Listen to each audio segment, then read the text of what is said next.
Sitting in front of us, the new chairman of Essex County Cricket Club, John Faragher. John, your immediate reaction to the news that you've become chairman? Thank you. Yeah, I mean, first of all, it's obviously a great honour and a privilege to be chairman of this club. I'm excited. I'm looking forward to the challenges that this is going to give me.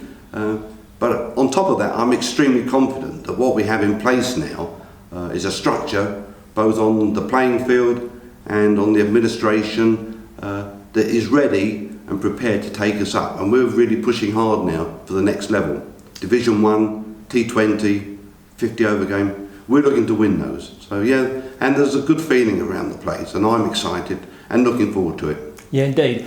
The start of a new era, as you alluded to there, both on and off the field. You've had obviously an input into the on-field business.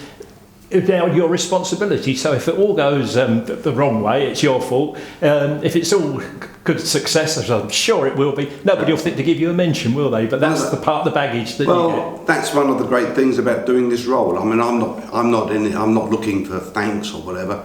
All I want is for this club to be successful. I've always been very passionate about Essex, and always will be. I will give this 100%, but I have this feeling inside me this year, and although I'm optimistic at the start of every season, this year, when you come to the ground, there is a new feeling here. There's an atmosphere here that is very positive.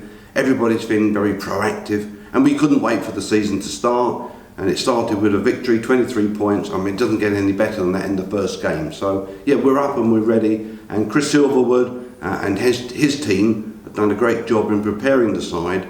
And that all really comes down. They had a great pre-season tour to the Emirates. They come back here, and you can see when you see them now out there training and practicing before the first game, these guys are ready and they want it, and they want it. They're hungry, like everybody here. We're hungry for success, and we're going to get it. Indeed, the club have brought some interesting recruits to the side. Matt Quinn, certainly Matt Dixon.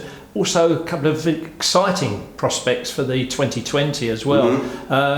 So, you know, we're leaving no stone unturned, are we, in our efforts to try and take this county to a new level, both on and off the field? Exactly. I mean, it's always our ambition. I want to see out there Essex youngsters who come through the system and get into the first team. But you have to obviously have a balance to the side, and where necessary, you have to look to bring in one or two experienced players, one or two exciting talents, that if you need them just to bolster the side, to give it that extra dimension, then we will continue to do it. Our main aim is to win trophies with an Essex base. I want to see the guys like young Lawrence, and he's a good example of a boy who's really set his mark as a young cricketer. We saw how well he played last year, but he's not the only one. If you look at Callum Taylor, he's another exciting talent. Young Beard, as a bowler, I saw him for the first time bowling sort of in match conditions last year, and then again this year on pre-season, and he was excellent. He's a real prospect. And the established players are becoming more senior. They can only get the likes of Nick Brown, Tom Wesley, just to mention two. It's exciting times for those two. Those two, they've set their mark. Yeah. And we expect big things from Nick Brown and Tom Wesley this year, no question. And the way we started this game, what more could we ask of those two? They've done very well. So the signs are excellent, and I think if you look at our squad now, we have a squad for all formats of the game, and people will be looking at Essex this year and saying, "My God, that squad that they've got down at Essex is ready. They're going to win things this year." Yeah. And that's the feeling we all have here.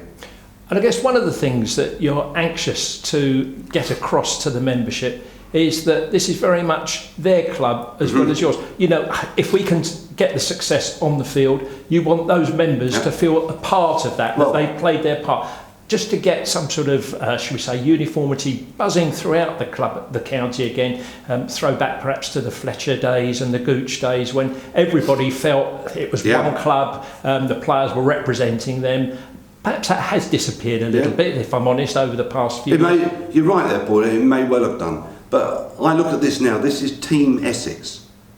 Team Essex, remember that. And part of Team Essex are the supporters, the staff, the players, the stewards, the committee. We're all one. And the only way we're going to be successful here is if we all buy into that. And that's what I'm pushing for. Yes, so the members have a great part to play in this. But the players out there, they have a part to play. But if everybody comes together and really wants success, then you get it.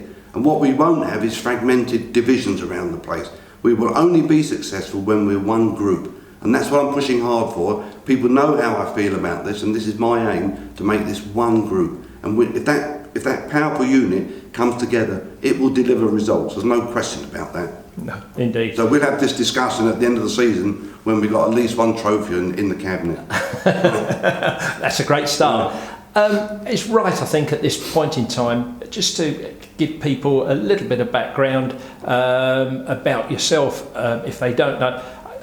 You're steeped in Essex cricket history, aren't you? Your dad, Harold, 42 years, I think, he served on the committee. He played for the first team. Yes, he did. He set up the Ilford Indoor School, where people such as Graham Gooch, Nasser Hussain, John Lever, all went through the system. He must have been doing something right, because they didn't reach a bad level, did they? No, they did. I mean, he set in setting up the Ilford Cricket School, and that's where, as you say, those young players came through, and the county used that as a training base as well. And he was a very passionate Essex man, and that was installed on me. And I'm very proud, in fact, for him, that I've been able to, become chairman of this super club. And I think, so Essex is very much in my blood, and I want to see the success here. And I'm really excited at this now.